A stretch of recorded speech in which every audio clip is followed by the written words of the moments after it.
Good day, everyone. Welcome to NexLearn's Immersive Learning University webinar series. Today's webinar is titled, Why Smart People Make Non-Smart Decisions, presented by Ken Spiro.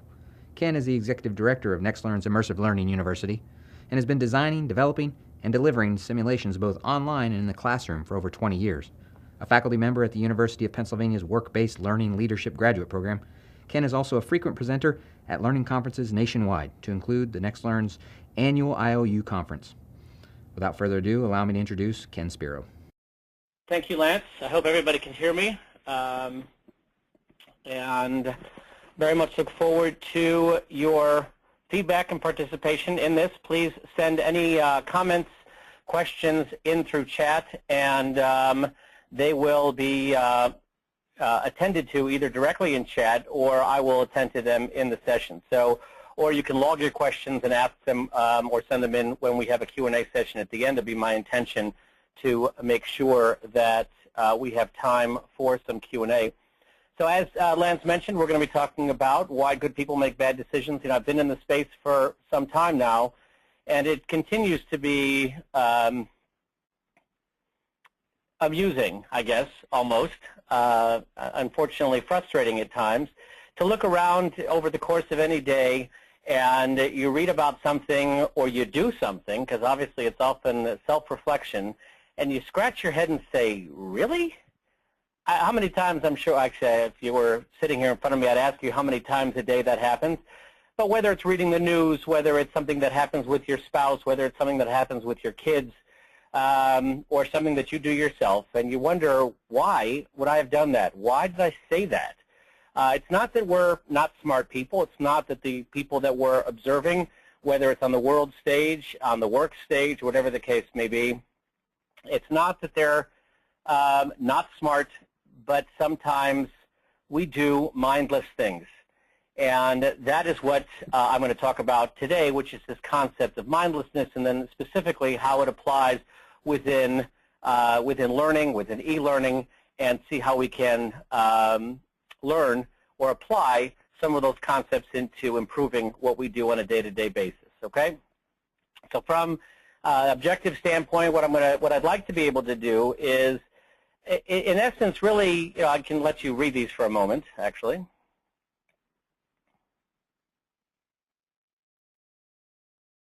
So make sure that from an expectation standpoint that we're all in the same place. And really, just for starting off, it's really to distinguish this concept of experience and experience design within the confines of the Immersive Learning University, or call it immersive learning design, which is very similar. It's really to distinguish to some degree between instructional design and experience design. And not to say that good instructional design would not encompass experience design, but it really is to distinguish our objectives with our participants and within ourselves. Sometimes we're out there to teach, and sometimes we really need to be focused on providing experience, because the issues that we're attending to are contextual, and they actually require from us some amount of critical thinking in order to be successful within them. That there is not a rote way or a recipe to follow, that every time this is the way to act, this is the way to behave. It's behavioral. It's something that requires some sense of what's going on, whether it's with different people, whether it's with different situations, and therefore it really speaks to the premise that experience is required and experience is going to be our best teacher. And sometimes when we look at things through an instructional lens that require experience, it tends to complicate them. And so I want to ease some of that, but also to speak to what it is that when we talk about this idea of experience design or immersive learning design, and get into some of the aspects of how it can be utilized from the standpoint of increasing mindfulness in our participants, but actually from a starting point to actually look at how it can increase mindfulness in us from a design or from a development perspective. So why are we here? So I'm going to give you a moment to absorb this slide. It's quite a deep slide. It's very subtle. I would ask this here, you know, you're all muted, so I can't hear if there's any chuckling going on. But hopefully, this is something that it's not a serious slide, but it is something that points to this idea of mindlessness and what happens when, to some degree, we are left to ourselves and not encouraged to be critically thinking. This is what we're trying to avoid. This is the kind of thing that should not be happening, and in any real sense shouldn't need to be called out, but in fact it is. And it happens to each of us in our daily lives, in our work lives, as well as in the world, on the world stage, where we just do things by rote. And the fact of the matter is that when it comes to being mindful, it's not actually a natural act. Human beings are by nature, we are mindless, habit-forming creatures, and we actually have to work to be critical thinkers on an ongoing basis. And I wanted to actually call out one quick, to show you a quick video clip here. Hopefully you'll be able to hear the audio. Many of you might have seen this commercial before.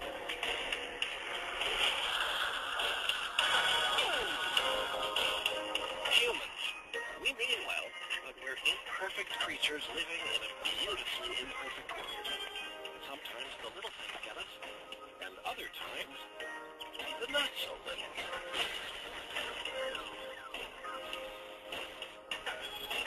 It's amazing we've made it this far.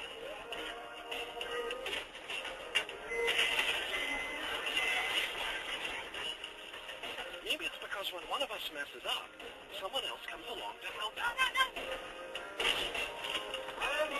At Liberty Mutual Insurance, we get that heft out there. And our job is to make it less tough. That's the thing about humans. When things are at their worst, we're at our best. See how at libertymutual.com. And I was noticing that it was a little choppy on the through the GoToWebinar, so hopefully you were able to get that if you haven't seen that commercial before. But this is, I'm not here to sell insurance, but it's interesting that I found it very amusing that given that my interest in this body of knowledge, that in fact this has become commercial, and it's true. I mean, the fact of the matter is, at the end of the day, when it comes to being critical thinkers, it's something we have to work at.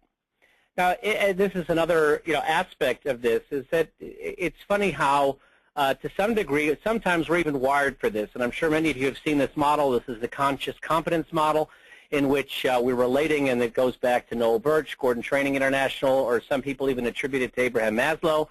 And the idea here is that we start actually in this quadrant 4, where we're unconsciously competent until something changes in the environment and suddenly we're no longer good at what it is. Then we become consciously incompetent. We become aware of the fact that we're not doing it right or we're not doing it well. And then we have to work at getting new skills or changing our behaviors, and we become consciously competent until such a time as we can become unconsciously competent again. Really? So, certainly this is very, very, I don't mean to poke fun at this model. It's a very valid and important model. In fact, things like driving a car and things along those lines, we certainly want to become unconsciously competent because that's life. But on the other hand, sometimes I think we take it too far. And in fact, we do search for opportunities where we do become unconsciously competent. We choose to go about our daily lives and not necessarily spending a whole lot of time critically thinking about what we're doing. And that's the kind of thing that I want to really look at. So what is it what is mindlessness? And really, point to some of the issues that we face. What are the things that keep us from critically thinking? I'd like to point out, I point out the Ellen Langer Mindfulness on the bottom of the screen. That's a book. Ellen Langer is an author. She's a Harvard professor. Very interesting book that came out, I believe it's in the late 80s.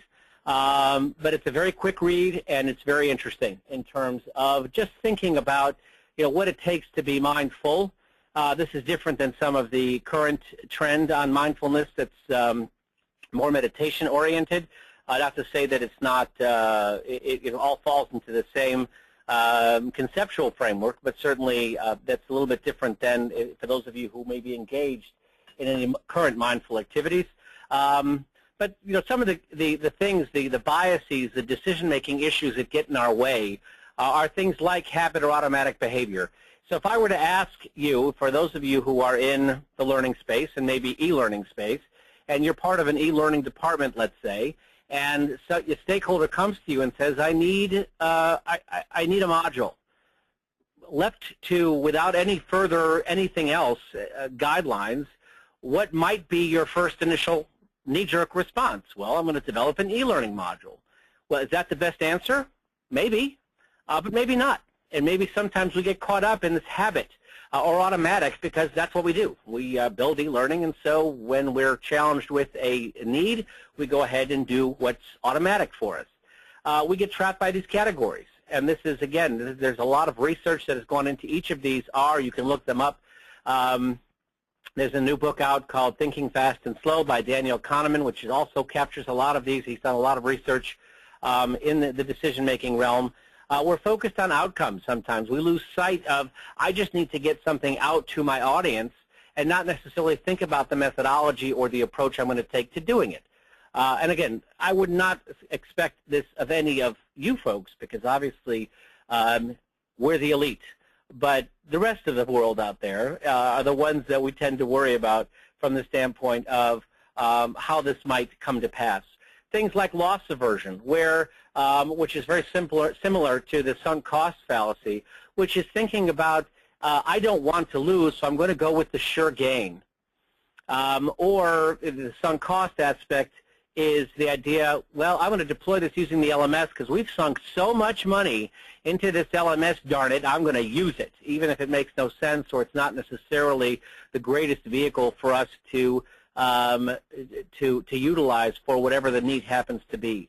So we tend to fall into some of these traps for good reasons. I mean, but if we don't critically think about why, if we don't critically think about what, and sometimes even the when, but certainly the how, that's where we fall into these traps. And again, because these traps are all around us, and in our brains, in our minds, we have to actually work to get around them. The halo effect is an interesting one, where maybe somebody, either you or somebody in your department, has done an award-winning application using a particular approach. And then we end up putting a halo around that person, that group, or that application, and think that everything about it was great. That's the way to do it. That's the way to be. That's what we want to mimic for everything moving forward, when in fact it was appropriate for that situation, but maybe not for every situation. And again, so we tend to do this. And these things apply in learning, but these things apply in almost anything we do. And in fact, for those of you who have kids, for those of you who have teenagers, these are the kinds of things that are developed during the teenage years, and our ability to actually more capably critically think. And some of these ideas might actually be, particularly relevant or particularly recognizable in light of some of the things that you may see folks doing from that perspective. So again, this is just a small list. I'll introduce a few others a little bit later on. But these are some of the kinds of things, and I want to look at it, first of all, from the standpoint of us as developers, as designers, because I think that it's very easy to focus on the needs of the mindlessness of the audience that we focus on, because that's ultimately what we're trying to repair. That's the experience we're trying to attend to. That's where the improvement in skill or behavior is going to, that's where the rubber meets the road, right? That's what we're focused on doing, and I'll get to that. But really, I think the starting point is actually in ourselves, because sometimes we get caught in these traps as well and end up doing things maybe in not as efficient or cost-effective or as effective a way from a quality standpoint that we might otherwise do. So how can we be more mindful in the tasks that we do? And it really does come down to this issue of being critical from our own perspective. So the first thing I want to do is, when we talk about this idea of experience design, the first step is to think about it a little bit more broadly maybe than you may be thinking from a starting standpoint, or just from my saying the words. So when I say experience design, it may have you thinking about the experience of our participants, right? So I'm designing experiences that I want you to have. I want to, and I'll come back to this a little bit later, but I need you to add some experiences to your experience portfolio, that which you draw upon to inform your gut, to make decisions on a day-to-day basis, or in a particular skill or behavioral arena that I need you to change. That's going to be certainly a focus. But if I stop there, I may miss out on some potential opportunities relative to how it's best to proceed.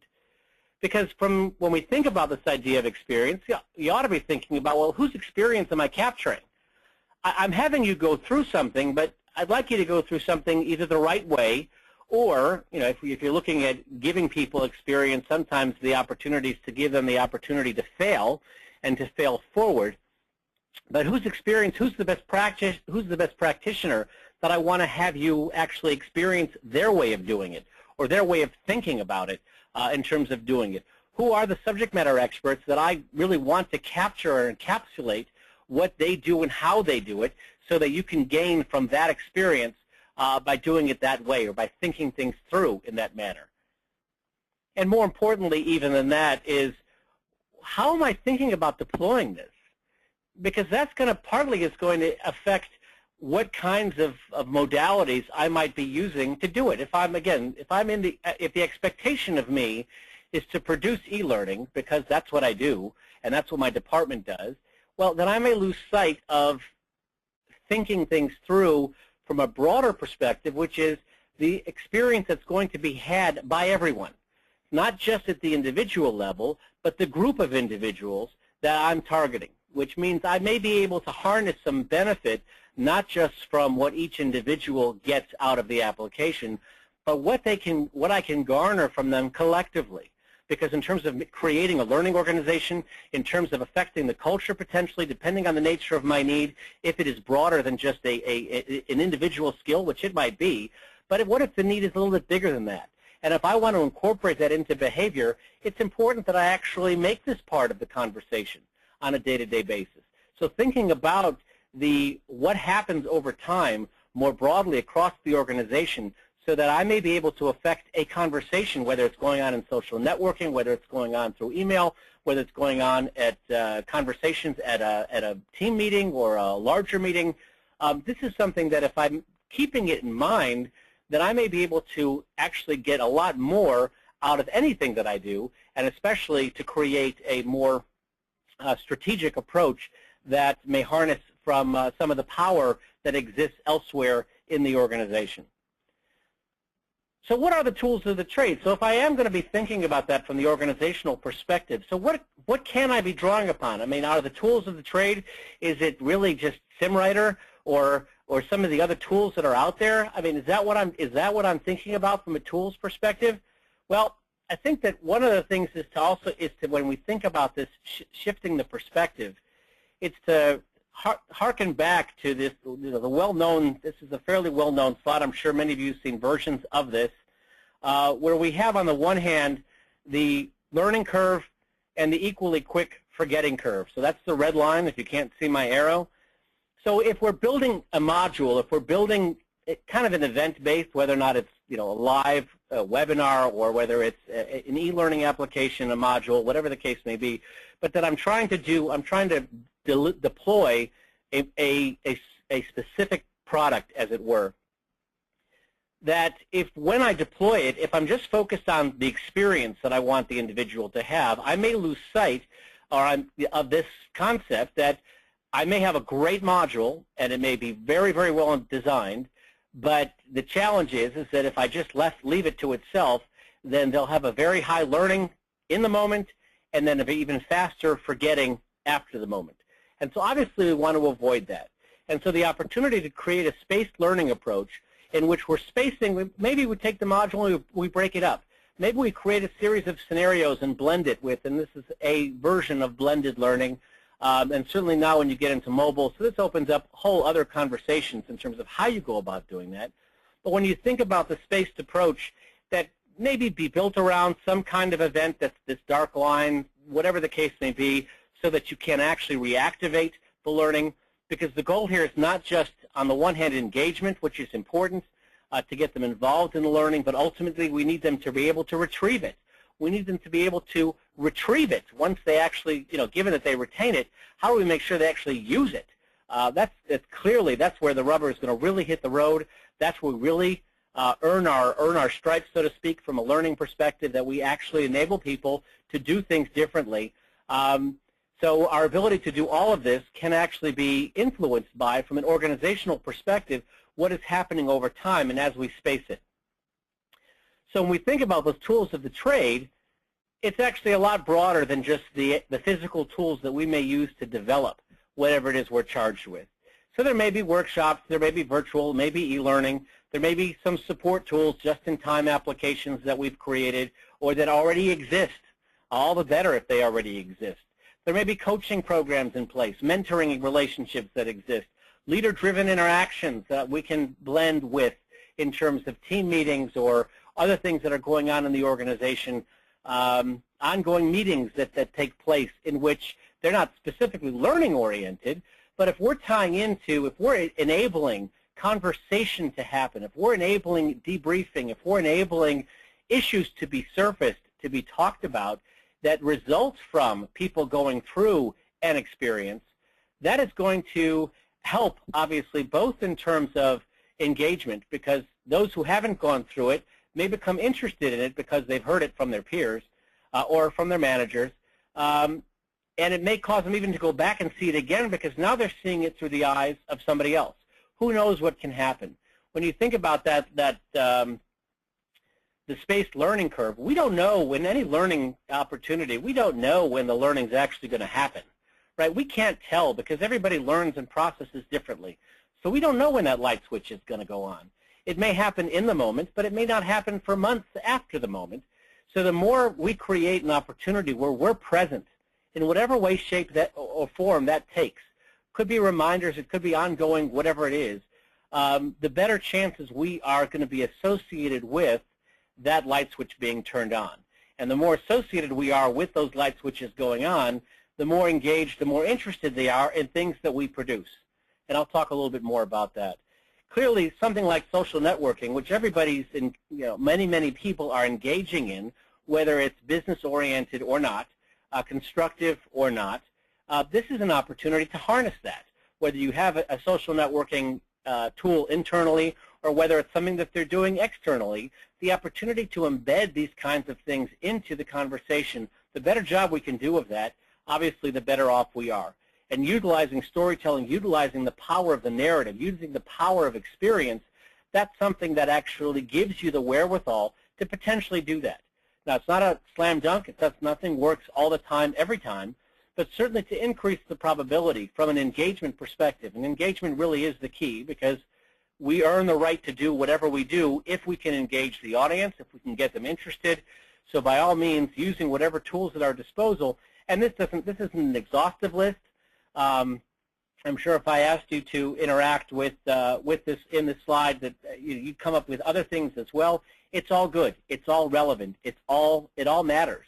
And how we utilize these various elements to create the organizational experience is something that can actually influence what happens at the individual experience. So we go back to this idea of how do we be mindful. One of the kind of obvious things, but if you're working on your own with a challenge, it's very difficult to check yourself on being mindful. One of the issues, one of the mindless biases and heuristics is seeking confirming evidence. And I'm sure, I can certainly speak for myself, that when I am in a, let's just say a discussion or disagreement with my wife, and I have an argument that I want to make, I have a point that I want to make, I'm going to draw upon evidence that confirms my belief. Even if there's only one data point and she has 10 other data points that prove me wrong, guess which one is the most compelling to me? That one data point, that confirming evidence, that's what we look for. It's also saliency bias, which is, maybe the last thing in is the one that makes the most impression, greatest impression on us, and is most influences our ability to confirm our way of thinking. So if I try to have my conversation with me, myself, and I, oftentimes myself and I often agree with me. So you want to find opportunities where you can actually have discourse. Bouncing ideas off of the second person is often helpful. But short of that, here's a tool that you might find useful as a critical thinking vehicle to be thinking about any learning need that you have relative to how you're going to deploy it. A set of characteristics that you may think about from the audience perspective, and then the next screen is going to look at it from the learning objective perspective, just to see whether or not, okay, as I'm thinking about this, my first reaction was to think about this from an e-learning perspective, or whatever, maybe this, I think, classroom, so I'm going to do it from that perspective. Here's just on a scale, on a sliding scale, thinking about the characteristics of the audience from this set of characteristics. Are they widely dispersed, or are they highly concentrated? So if they're widely dispersed, I may not think of, if I was thinking about the classroom, because this is something that I've got a great instructor for, or I've got a great room for it, or this is something that I really thought, I'd like to get people together, but if this audience is widely dispersed, that may make that difficult. And so just, giving yourself that check may help you from that perspective. And doing any of these may help to critically think about what it is that I'm doing and make a smarter decision, and not just do things by rote. And again, if you're looking for confirming evidence, there's always going to be that wherewithal to do so. But here we're kind of maybe loading the deck a little bit against ourselves to make sure that, well, especially if we're challenged, that we've at least thought it through.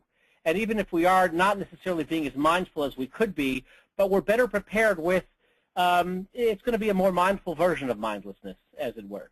So thinking about things from this perspective help us to begin to think about the way that this is going to be deployed. And maybe what tools, maybe this is something that, one of the things that came up in one of the sessions that I've run in the past was a conversation with a student who shared with us an example where she was doing some work for leadership development need in a financial services company, and actually a fairly high-level audience. And they had very little budget, and they needed to develop an interaction, a set of interactions that they thought that doing it scenario-based was going to be important, and they developed it using SurveyMonkey, which isn't going to be your greatest tool in terms, you wouldn't think of it as your greatest tool, but what it comes down to is design. And if you think through from a perspective of what it is you need to accomplish and how you design it, almost any tool will do, or combination of them. And so again, so broadening one's perspective on how to do things and how to manage the experience that the students are going to have, both individually but both also as a group, or also more broadly than the team, is something that can enable you to think these things through from a richer perspective. And now this is the characteristics from the standpoint, and we, by the way, will make these slides available through the ILU, so bear that in mind as you're going through this.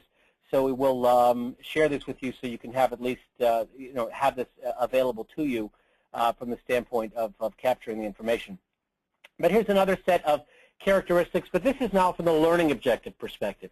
So if you have a set of learning objectives that you have in front of you that you're looking to design against, think them through from the standpoint of what it is you're trying to accomplish and what modality, what type of interaction would be best to address this need. Is this something that can be processed through instruction? Is this something that would benefit from experience? Is this something that needs both? So experience is going to be your best teacher, but if they don't have any knowledge about the content, then having experience with it will be setting them up for failure, but not necessarily in a positive way. So thinking about, how you want them to, or how they will process things from the characteristics of the needs is something that can, again, create a more mindful approach and address some of our tendencies towards being mindless.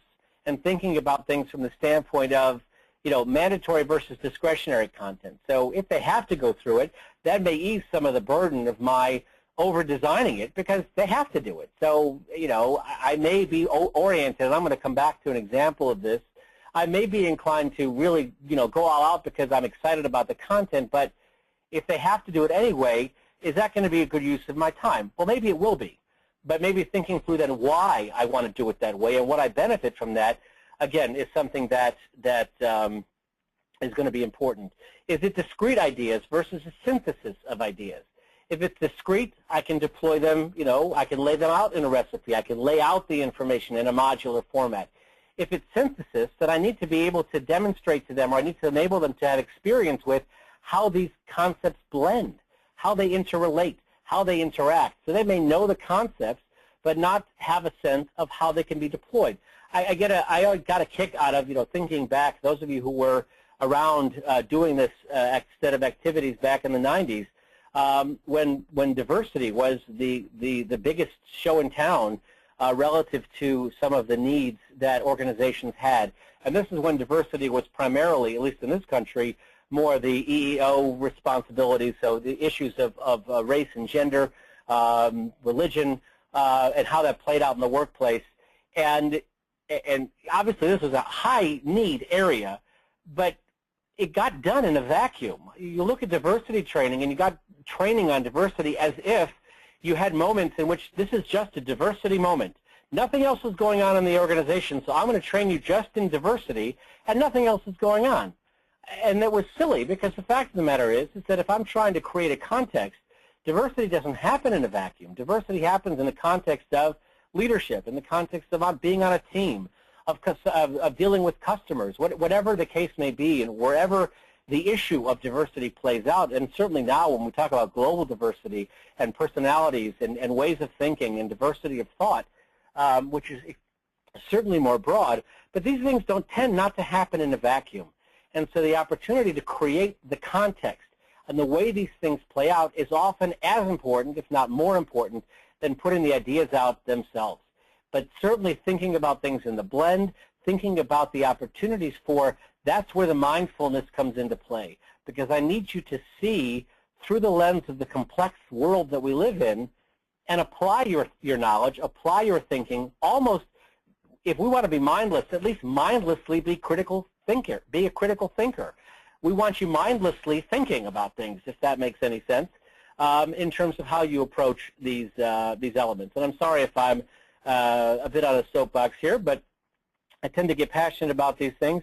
But again, if you have questions, by the way, please, and I will give you my email after the fact, so please, by all means, send them in. I'm happy to talk to you more about this and to continue some of the development and sharing. And part of the idea within the ILU, by the way, if I can plug that further, is this idea of creating the community. And so, this particular format doesn't lend itself to a whole lot of interaction in the context of the webinar itself, but certainly to encourage the ongoing, the after the fact interaction. Please, that's something we'd like to encourage. So if you have questions, please jot them down, either submit them in chat or send them an email, and we'll hopefully get them posted so that we can share the insights, because the learning that happens, and one of the things that is clear relative to this kind of approach, is the opportunity anytime that you can put people with others, then you just increase the power of what you're doing exponentially. So even though the benefit of e-learning and the benefit of the things that we're doing are targeted at the individual, by thinking about the broader appeal and the interaction, opportunities for interaction amongst others, is something that's going to be very powerful. So when we shift now quick to the individual experience, and how do we encourage our participants to be more mindful? So that's now going to be this issue of putting things into a context, putting things into something that is recognizable. What we want to create is an opportunity where, when we're being mindless, what happens is we face a problem, and when we're facing that problem, we're going to have some kind of reaction, right? We're going to have some kind of gut reaction. So somehow the experience portfolio is this idea that, it was what I call it, but the idea that somewhere in our brains we're very quickly sifting through this portfolio of experiences that we have, and our subconscious is gleaning whatever it can of value from that portfolio of experiences and informing our gut. And then we take action, and then we deal with results, and obviously the problems often come back. So what we're trying to encourage is actually a process by which maybe we actually take a moment, a fraction of a moment, to consider our options, to think a little bit more strategically maybe about what are the consequences of doing that. And before I actually take an action, maybe I can think through a set of potential options and what those consequences are before I actually take action. Now, clearly, this is a lot to be thinking about, and it's not going to happen in this deliberate a way, but this is kind of what's going to be going on in the critical thinking aspect, which is just to take that pause, that second look, before we act on that initial gut reaction, to actually pause first and say, did I think about that? Or am I just reacting? And the more that we can enable this to happen, the more that we can create this muscle memory where people, in fact, where our students, where our participants are actually, we liberally use the virtual 2x4 and the experiences that we provide them, whack them between the eyes and say, that was a mindless response. Did you think about the reaction to this other stakeholder? Did you think about the potential consequence from this behavioral aspect? Did you think about it through this lens, even though I know this seems obvious to you, but do we take the opportunity to enable them to trip in the safe environment? So the tripping is obviously only conceptual. The issue of the ego, the issue of the shame that they might otherwise feel of getting it wrong is minimized, is muted, because it's only between them and where they're experiencing it. The opportunity to encourage this kind of critical thinking is significant.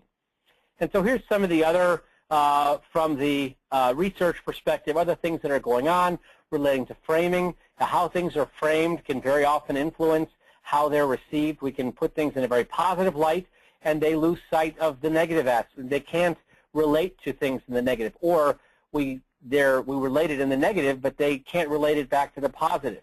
Where we anchor them, they're anchored in a particular way of doing things and don't sufficiently adjust to, and this is often happening in advertising, where advertisers anchor us to a particular brand, particular way of doing things or thinking about things, and we get locked in. And even though we do adjust, we don't adjust sufficiently if we don't critically think about it. Again, the seeking confirming evidence, groupthink, because, well, that's the way everybody does it, right? And we tend to fall into that opportunity.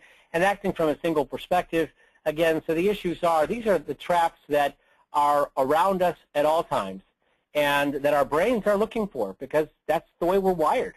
And again, this isn't a criticism by any stretch of the imagination. This is something we are all subject to as human beings, and this is something that we have to work against. This is something that we have to be vigilant about, both in ourselves, but also in our participants and in our teams. And one of the things that is quite unfortunate, and this is prevalent in sports, you hear about this. I'm originally from Cleveland, and so sadly I'm a Cleveland sports fan. And learned helplessness is, for those of you who follow sports, you know what you probably know what I'm referring to, whether you follow baseball, basketball, or football. They talk about the idea of forgetting how to win. And in many organizations that have been depressed because of the current economic environment, we get into a funk, and it becomes very difficult to see, to see the light at the end of the tunnel. We've experienced layoffs. We're still standing, but a lot of our friends got let go, or whatever the case may be, and we fall into this negative perspective. Again, it comes back to the framing issue, and this is something that we can actually utilize these experiences to help people get out of, to help them experience the danger of falling into the helplessness aspect, but also being able to see what winning is all about, and to remind them of what that is, so that we can rekindle that kind of spirit. Because if we're positive, if we have a more positive frame, obviously greater things are possible. So I want to go back real quickly to talk about this idea of how simulations can be utilized in this perspective, and then we'll play through a couple of examples and look at some of the various elements that help to encourage, within the confines of experience design, how we look to address being more mindful. And hopefully leave some time at the end for questions that maybe have been coming up. So, fundamentally, it does start with engagement. And I'll speak, the next slide will go into this a little bit more. But one of the things in the research on the brain is that one of the things that helps us to get engaged is some kind of emotional engagement. And one of the things that experience stories are going to help us do is to be emotionally engaged. And if we can do that, then addressing that first hump, which is getting them interested, because there's lots of distraction out there, whether it's real distraction of work, and I'm really busy, and I've got deliverables, and I've got deadlines, I've got milestones, or whether it's just so much else going on in my day-to-day. I've got this family issue, I've got this friend who's pinging me, I've got this things that are coming up in Facebook, I've got who knows what, I got this person, these people contacting me. Whatever the case may be, certainly the news has been an incredible distraction of late. So if I want to make sure, if I'm competing against that, I need to find ways to get people engaged. Emotional engagement is going to be key, and experience is going to be a stronger starting point from by which to do that. So again, we want to talk about this idea of the experience design gives us the opportunity to populate the portfolio, the experience portfolio. You know, if you're dealing with issues like first-time skills, say yesterday I've got a group of people that were individual contributors. They've been promoted. Now I've got to make them better supervisors. When it comes to leadership skills, their experience portfolios are essentially empty, right? What made them great individual contributors and worthy of promotion may actually make them bad managers. So how do I enable them to orient around how to be in this new environment, so I can give them experiences to do that, so that what they did mindlessly before, they now reorient and start to be more mindful about, how do I do this from a leadership perspective, and to consequate, positively mindfulness, but also consequate negatively mindlessness. So I can have them fall into the traps, and then whack them with that virtual 2x4 to have them think about what they did and why that was mindless and why it's bad in this new environment, or whatever the case may be. We want to find opportunities for people to fail forward. So the opportunity to put their foot in it, to step sideways, to do things wrong, or to try it out just to see what may happen, and in that way experience and learn from that opportunity. We also want to accelerate time, because sometimes what helps us to stay mindless is our inability to directly connect the consequence with the action, because the consequence doesn't happen until later. And often there's a delayed effect. And we want to be able to capture that delayed effect, but also deliver it in a timely fashion, so they can actually make that connection directly and see the consequences of their specific effect.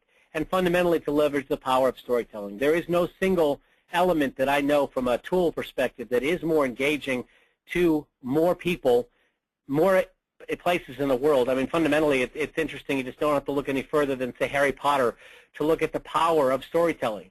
Even in this day and age where we look at generational differences and different learning styles and global requirements, cultural requirements, there is no single culture in the world that doesn't appreciate a good story. There is no age that doesn't appreciate a good story. And even to the point of the issue of attention deficit that we seem to think our current generation suffers from, the fact of the matter is that when they were engaged by something like Harry, and not to say that everything we produce has to be Harry Potter-esque, but all ages were reading the books. These were not short books. There were 7 of them, and they, in my experience, certainly with my kids and in my experience, they didn't read in 10 to 15-minute increments. When they were engaged, they read. And they read for long periods of time, and they came back to read for other long periods of time. So that just demonstrates, and I'm sure you all are familiar with this because there's lots of data out there on this, is the power of engagement from the standpoint of the story. So real quickly, and I do want to get on to the example, this is from just some summary information from the book by John Medina called Brain Rules, which I highly recommend for those of you, if you haven't read it. This looks at how we're wired, how the brain is wired, and how do we move things from short-term to long-term memory, that challenge, that forgetting curve, it's the various ways of why that happens.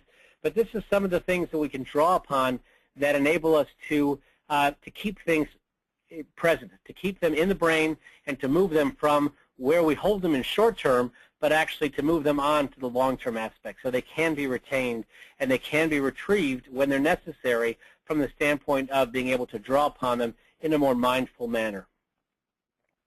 Okay, so I want to show you a quick scenario. The story behind this is a compliance. So I mentioned this idea of mandatory versus discretionary. This is compliance. So for a pharmaceutical company, the premise here was that the challenge for the organization was they had infringements in the field, and they were mandated by the government to deliver compliance training. They had to go through 2 hours of compliance training a year. The client decided that, in fact, compliance is a behavioral issue. It's not a knowledge issue. They've read the manual, so that's not the issue. The issue is that many of the things that are unethical, that are unlawful, are actually intuitive. They're not intuitively wrong. They're intuitively the action that you feel that you want to do, the behavior feels right. It doesn't seem wrong because it's not logical necessarily. It's not intuitive that it would be wrong. And so how do we address those behaviors? If you're wired to actually react in one way, how do you get people to actually think twice before they do it? So here's that's the background, and the scenario here is. Meeting isn't scheduled until 2:30. I'll let you listen. I tried to drop in on your mother-in-law to see how she is. She lost her job a while ago and has been fairly depressed since then. When you arrive at Justine's house, she seems very down. Listen to what she has to say. I just had a doctor's appointment and he told me that my blood pressure is too high. He thinks it's because I'm stressed out about losing my job. I used to take Ludacol, but I stopped when I ran out of refills. Besides, my blood pressure was under control. Anyway, my doctor has given me a new prescription for Ludacol, but I just can't afford it right now. I know that your company sells Ludacol. I wouldn't normally ask, but is there any chance that you could give me some of your samples? I'm finding it difficult to make ends meet at the moment, and I promise that I won't tell anyone that you gave them to me. Your mother-in-law has asked you for samples. How should you handle this situation? Okay, so real simply, we've got a scenario here, and Lance, if you can get the poll ready, it's either A, give her the samples, or B, explain you're only permitted to give samples to licensed healthcare practitioners.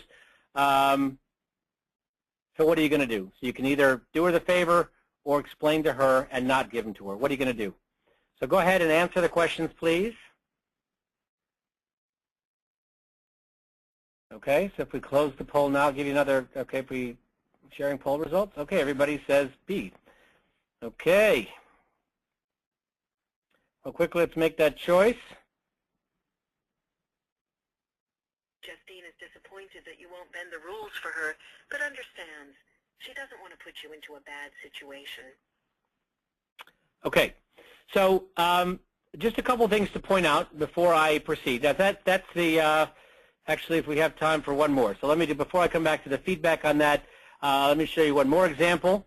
This was a different application.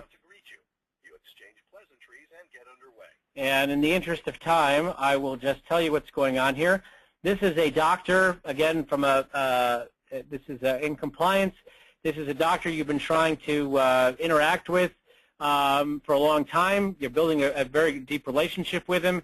And he's telling you about a golf outing that he's got coming up with some very key people in a foursome that they have. And they have an opening in the foursome. And he's inviting you to come and play golf with them from the standpoint of an opportunity for your building relationships with these other very important potential stakeholders in your management of your territory. So, but he's offering you, would you mind actually paying for the golf fees, for the greens fees, for the 18 holes? That's not a lot of, it's not a ton of money, and it would give you access to these very important people. What are you going to do?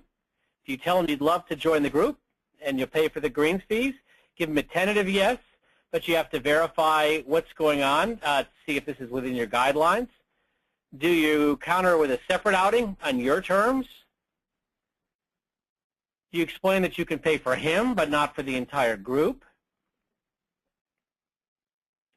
Or do you just tell him no? As you can see, when I put my cursor over the things, it gives you a little bit more of an elaboration to the side. It's a little slow coming up.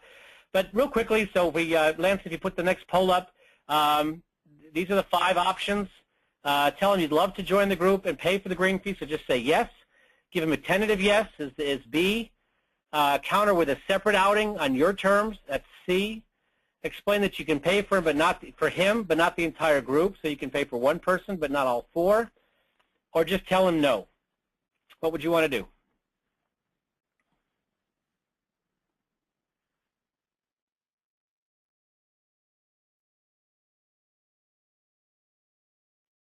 All right, we're going to have to close this quickly, so give me another 10 seconds.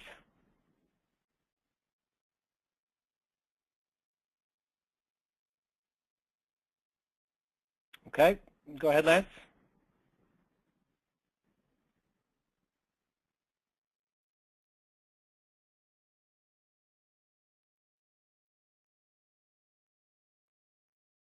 Okay, so you went with just tell him no. Okay.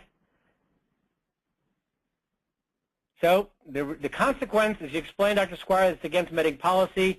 He nods and accepts your explanation. Okay. So coming back to the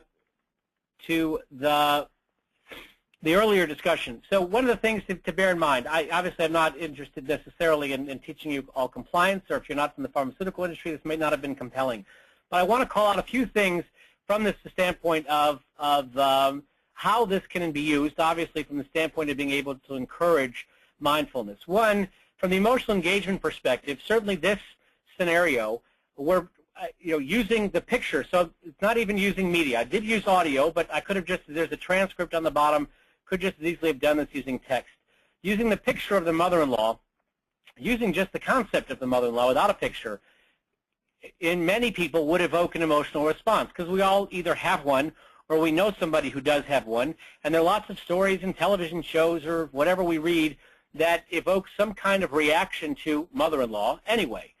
Then we put in a picture. Again, the emotional reaction to draw you in, to suck you in to a potentially behavioral response or an intuitive response that's counter to the ethics. Because, in fact, in this kind of scenario, and many of you answered the question correctly, even though she is your mother-in-law and she does have a need, you're not allowed to give samples to anybody. You can only get samples, you can only get medications from a licensed physician, a prescription from a licensed physician, and therefore you're only allowed to give samples to a licensed physician. So this is a scenario, and again, we're trying to have them, if you didn't know the answer to that, even though it is your mother-in-law, we're trying to pull on those heartstrings. Now, at the end, so in terms of further enabling this mindful perspective, now at the end of the scenario, at the end of the set of scenarios, we give feedback in terms of what was going on, and here we point to the issues of what was going on relative to the decisions that were made. So we want to further provoke thought or critical thinking, or add it to that experience portfolio. Some of those elements have been able to connect the dots of what was going on in the scenario in terms of the narrative, and then also from the perspective of linking this to other behaviors. Because it's important that they realize that it's not like diversity, it's not a diversity moment, it's not a compliance moment. It's happening in the context of my day-to-day.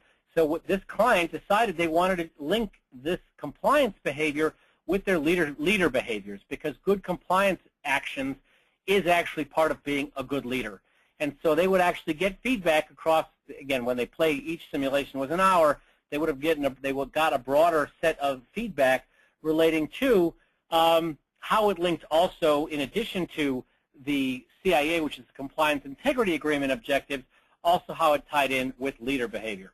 So from the standpoint of assembling these, and this is just one approach, of trying to attend to how do we enable people to be more mindful from the perspective of their activities and behaviors. Here's a bunch of other examples which I will not be able to get to at this time. And again, what I just mentioned is to remember that from the experience design perspective, there's a variety of ways in which we can bring the lessons out, which is the story, the flow, the options that I give you to choose from, the consequences that I enable you to experience, the feedback that I give you, whether it's narrative or scorecard, and then the discussion. So the points can come out, the opportunities for critical thinking and mindfulness happen at any stage of the game. And so when we think about mindfully assembling the experience we want the organization to have, the individuals to have within the organization, these are all the levers that I can pull to make sure that that's going to happen. And so as you begin to piece through, as you think about the audience characteristics, as you think about the learning objective characteristics, you think about the tools of the trade, of what it is we want to assemble, what experience do I need people to have, these are the kinds of things that we can draw upon from the standpoint of enabling positive experience, mindful experiences, and to reduce the potential effects and reduce the tendencies towards mindless behavior on an ongoing basis, both in ourselves, in terms of how we respond to design challenges, but also in our participants. So I will leave it at that.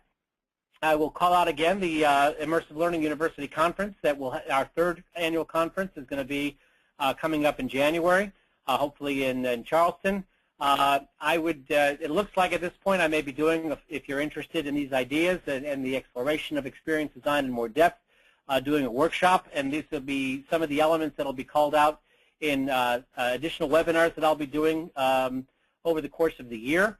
I won't be doing the next one, but there will be others scheduled, so stay tuned for announcements from NexLearn and from the ILU with respect to upcoming events. And if you have questions, by all means, send them in. And in terms of being able to be in touch, I encourage you to go to the ILU site. If you want to contact me directly, by all means do so, or send information in to if you have contacts already at NexLearn, by all means, or send in your questions as appropriate. But very happy to talk to any of you about this further, and I wish